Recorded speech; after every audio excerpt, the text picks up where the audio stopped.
Hello there!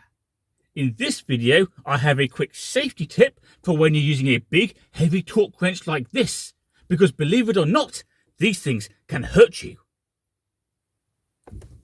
Welcome to a painful Cast by TV.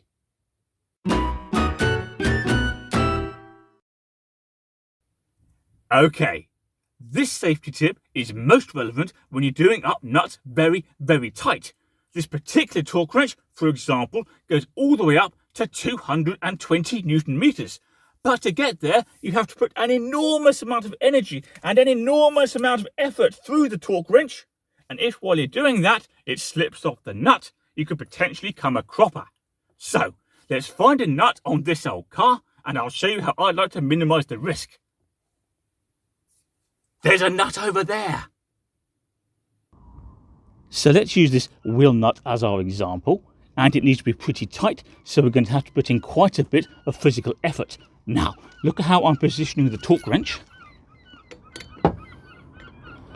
This is not ideal, because look, I'm having to pull up and towards me, like this, so if the torque wrench does slip off the nut, it could come flying back and hit me in the knee or the chest or the face, and I could end up going that way through the fence. Clearly not ideal.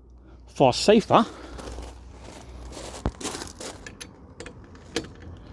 is to position the torque wrench so you're pushing down and away from you, like so. So then if it does come off, at least it isn't going towards you. So bottom line, don't pull up and towards you, push down and away.